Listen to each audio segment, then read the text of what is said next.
Hello and welcome to this video on mesh analysis. Mesh analysis is similar to nodal analysis in the sense that it is a more systematic technique than some of the others which have been discussed in previous videos, such as applying KCL, KVL, or voltage dividers and such. It's systematic in the sense that if you apply it correctly, you can get the right answer to almost any circuit. And you'll end up with a series of a system of equations that you'll need to solve. So, like nodal analysis, you need to have an equation solver available, whether that's you doing it by hand or some handy online tool or your calculator. So, let's see if we can bring up the steps of mesh analysis. So there's basically 4 steps. The first is to identify the meshes in your circuit. And if we go back to this circuit that we've drawn here, the meshes are basically, if you were to think about it, holes in the circuit that are completely surrounded by wires and components. So in these dashed red lines, I've drawn the 2 meshes in this circuit. Again, they're basically, in a sense, they're the holes in the circuit. Now, one thing you need to be careful of is that when you're defining a mesh, so for example, the components of this first mesh on the left would be the 4-volt source, the 1K ohm resistor, and the 2K ohm resistor. You need to make sure that everything is connected. I can't have wires crossing over each other without being connected when I'm defining meshes. And in fact, this is one of the limitations of mesh analysis, is there are circuits that you just can't find the meshes for. Okay, so the first thing to do is to identify the meshes, which we've just done. The next step is to assign mesh currents. And the idea here is we will assign currents that flow around each mesh. In some cases, these are not the actual currents flowing through the components, but they're part of the current that flows through a component. So if we go back to our picture, or our circuit, we'll assign 2 mesh currents. We'll assign this current here, and we'll call this I1. We'll decide that this is mesh 1. And then, let's see, what's another color? We'll choose a second current and call this I2. Now, it's helpful to be consistent here and either assign all of your mesh currents to be clockwise or all of them to be counterclockwise. You can assign the mesh currents to go, one to go clockwise and one to go counterclockwise, but it makes things a little bit more complicated. So I've just assigned all of the currents to go clockwise. So that's pretty much step 2. So we're already halfway done, and this hasn't been so bad, has it? Now the next thing we need to do is apply Kirchhoff's voltage law around each mesh. So let's go back and start with mesh 1. Okay, so we'll start with this mesh current that we've defined, and we'll apply Kirchhoff's voltage law around the mesh. We'll start at the source, and since I'm going, we'll apply the voltage law in the same direction as we've defined the mesh current. So I'm going here from negative to positive on this source. So Kirchhoff's voltage law will give me a minus 4 volts. And then I get the voltage across this 1K ohm resistor. We know from Ohm's law that will be 1K ohm times I1, whatever I1 happens to be. We don't know what I1 is yet, but by the time we're done, we'll have 2 equations and 2 unknowns, I1 and I2, and we will solve them. Okay, now things get a little weird. I need to find the voltage across the 2K ohm resistor. But the thing that makes it weird is I have mesh current I1 flowing this direction and mesh current I2 flowing this direction.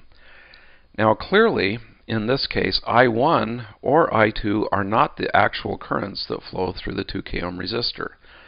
Instead, we think of them as virtual currents. And in fact, what we will do is we will take the 2K ohms that our resistance is, and we'll multiply it by I1 minus I2.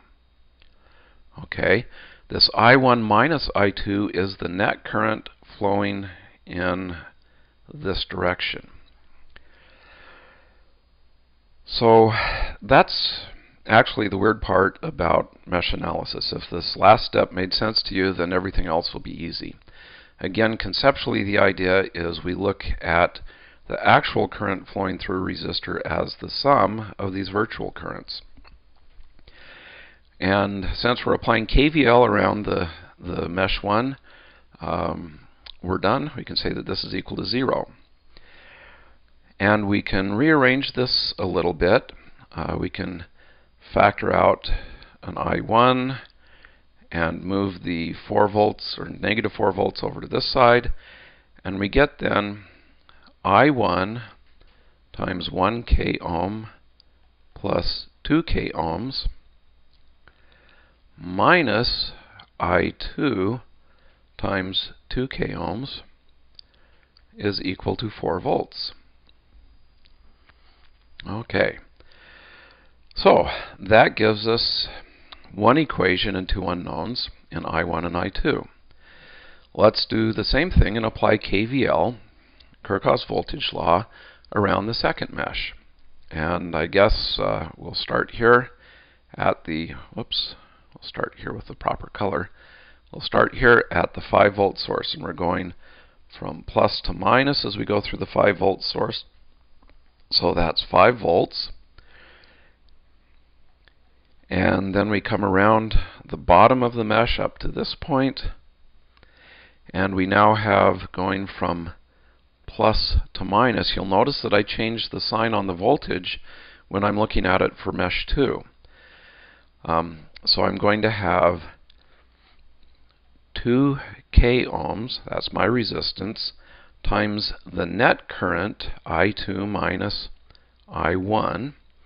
Again, I get that by looking at the two virtual currents that are flowing through this resistor. And then finally, the 3K ohm resistor, I'll have plus 3K ohms times I2, and this will equal to 0.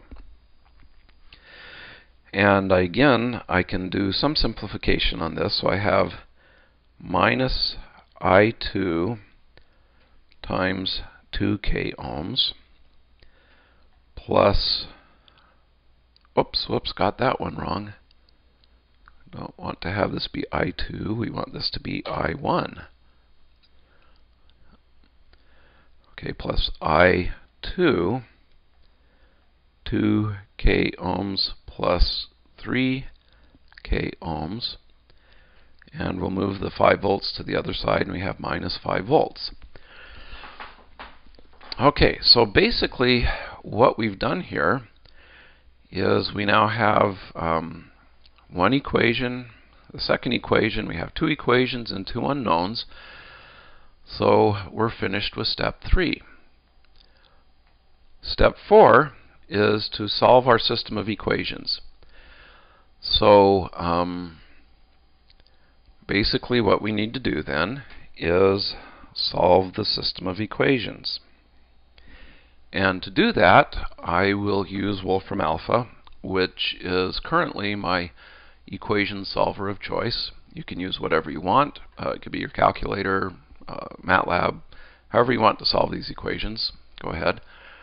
Okay, so the first equation will be I1 times 1K ohm plus 2K ohms minus I2 times 2K ohms. So we have, and I think I'm going to change this from I1 to just A1, because alpha tends to think of I as the square root of -1. So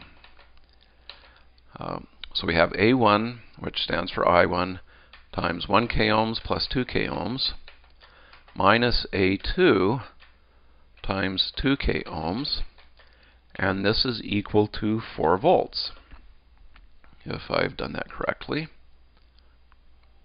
Whoops. Now we'll just flail around a bit trying to find our... Okay, so we had I1 plus times... Okay, yeah, it looks like I did it correctly. Now we'll do the second equation. So we have minus A1 times 2 k ohms plus A2 times 2 k ohms plus 3 k ohms, and this is equal to minus 5. So if I put these in correctly, we hit return, and alpha gives us, wow, even a plot of the solution set, gives us a solution in approximate form. That gives us a numerical solution, and you can see from this that A1, which is what I called I1, is going to be 0.909 milliamps, and A2 is going to be minus 0.636 milliamps. Okay, so if we go back to our circuit diagram, we have now that I1 was 0.909 milliamps. I2 is minus 0.636 milliamps. Okay, so in a sense we're done, but just to make clear that there are now things we could compute. So for example, in the original circuit I had drawn this I, and so if I want to find what that current is, well, if we look at it, I is equal to I1 minus I2, okay, because I have a I1 going this direction, I2 going this direction, and so I could work that out and get that it is, let's see, we'll work this backwards, 1.545 milliamps, if I've worked that correctly. I could also ask, what's the voltage across this 1 k ohm resistor, for example? Suppose I need to know that. Well, that is going to be 1 k ohms times I1. So that will be 1 k ohms times I1 will be 0.909 volts. Okay, so that pretty much wraps up the introduction to mesh analysis.